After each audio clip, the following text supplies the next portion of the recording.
Two arguments I get often against unregulated capitalism are that it'll lead to pollution, and China is one example that unregulated growth can do that. And the second is that children are not cared for from a healthcare standpoint, or that they wouldn't be.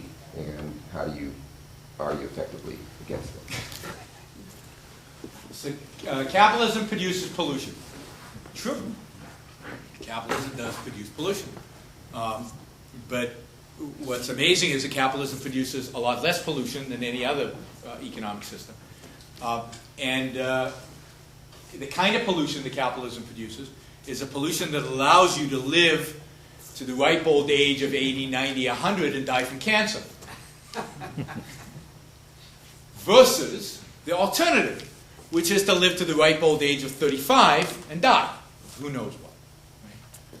So yeah, in some broad sense, it creates pollution, if you mean kind of the nasty smell that's created by the exhaust of automobiles. But so what? If at the same time, and as a consequence of the same phenomenon, I am living 3 times long, 2.5 times long, I am living a much, much better life in terms of the quality of my life, in terms of the kind of the well-being that I survive under, then so what if it produces that type of pollution? Now, if it's such a pollutant that factory A is emitting, and I clearly can document physical harm to myself, then that's what we have a court system for. That's what property rights are about. If you're doing something in your house that causes harm to me, physical harm to me, then I can sue you, and I can stop you from doing that. If you, to make it a kind of an exaggerated case, if you take your garbage every day and dump it into my backyard, that's a violation of my property rights. And I can get the police to force you to stop, and I can sue you for damages if that's the case. And if you do something that clearly, demonstratively hurts me physically, then I can resolve that. Capitalism allows us for the mechanism to resolve those kind of things. But think about the alternative. Think about if in the 19th century we had said, whoever was alive then had said, and remember, 19th century, mid-19th century, Industrial Revolution, people are living, they're flirting with 35 to 40 years life expectancy.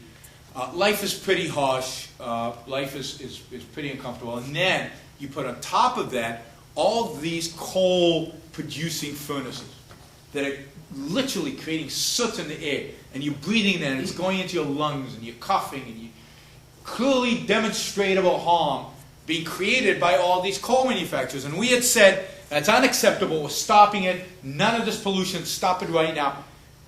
You wouldn't be sitting here. Most of you wouldn't be alive. Because think of the infant mortality back then. Think of the number of kids that survived to be 3 or 5 or 10. Most of us, a lot of us here, are over the age of 35. So statistically, we'd be dead.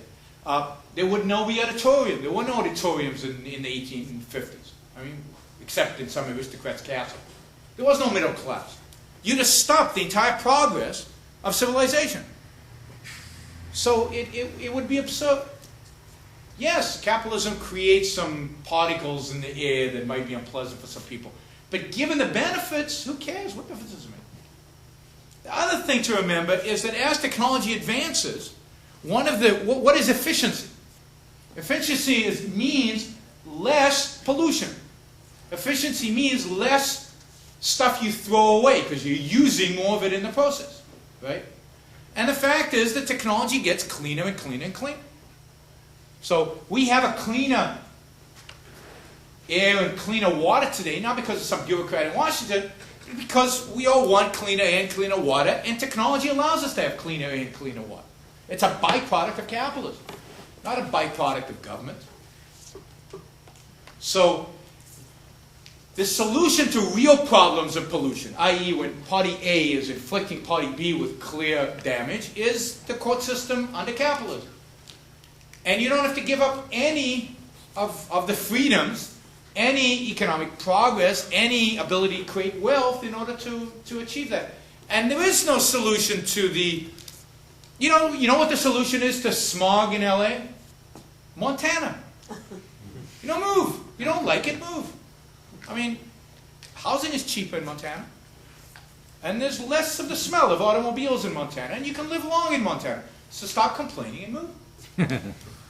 I mean, there's no such thing as a right to live in a city of your dreams. You live wherever you want to live, but you don't get to tell everybody else how to behave so that you can get your dream city. I.e., I want to see the sun all the time. So there's a little bit of smog, so what? What was the second part? The healthcare for children. Oh, healthcare for children. I mean, again, they used to be that you used to have 10 kids because 2 might grow into adults. So you had 10 to diversify, right? To be crude about it. Now we just have 2 because both of them will live. Why? Why? Because we have such great health care for our kids. And where did that health care come from? Did the government invent penicillin? Did the government invent CAT scans? Does the government man the clinics that we go to? I mean, all this is privately, for-profit created. So the fact that we have healthy kids today is a pure consequence of capitalism. Not only that, where did the capital come from to start hospitals? I mean, hospitals, in the modern form, are brand new inventions of the 20th century. How did we get enough money to build hospitals? Well, from capitalists making enormous amounts of money in capitalism, in the free market. So we had money to build capital. Where did the profession of doctor come from?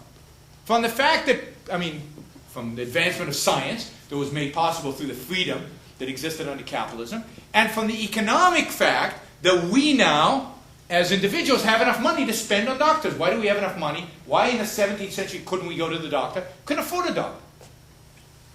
And there was no profession of doctors because they couldn't make a living at it, even if they had the science, which they didn't. But all of that is capitalism, all of that. The highest standard of living, the ability to build these hospitals, to invest in research and development and create all these tools, the freedom of scientists to create penicillin, all of that is capitalism. Without the Industrial Revolution, we would not have the wonderful health care that we want to now hand out for free to everybody. So that's one. So in my view, children would get far better health care and far more health care. I don't know how you measure that, but far more health care under capitalism than they would under socialism. Because what's going to happen if we make health care free? Well, there'll be long lines. And some children will get ahead in line, and some children will be in the back of the line. And you know what will determine? There'll be 2 factors to determine where you are in line. How quick you are, right? Who can run fastest. And who you know. Because if you go to every socialized medicine system in the world, who you know plays a huge role in where you are in line to get health care. And what happens to kids in the back of the line? They're not going to get their health care. And if their parents have enough money, they'll fly them somewhere where there's still a bit of private health care. Today, the Canadians, bust themselves over to the Mayo Clinic in Minnesota because they don't want to stand in line for health care in Canada, right? But only the rich can do that, right? The poor Canadians can't go to Minnesota. They're stuck standing in line in Canada. That's what socialized health care does. So the only way to secure health care for children is through capitalism. And if you take the argument to its extreme, why only socialize health care? According to our regulators, flying in airplanes is really, really risky. That's why we grounded on 2,000 flights last week on my airline, American. So why don't we nationalize the airplanes too? Because clearly they're profit-seeking, greedy, unsafe, profit-seeking bastards. So let's put a bureaucrat in charge of the whole thing and nationalize it. And if we're going to nationalize the airplanes, let's nationalize farming. Let's nationalize everything because the same principle works to everything. What's unique about healthcare? It's immoral. And we know what happens if you nationalize all of it. It's complete collapse. We've tried that. Soviet Union's tried that. People have tried that before. And then nobody has healthcare. And then nobody can afford healthcare. We're back 200 years ago where all we live is to 35. And if you look at life expectancy, the Soviet Union, it was way below what it was in the West.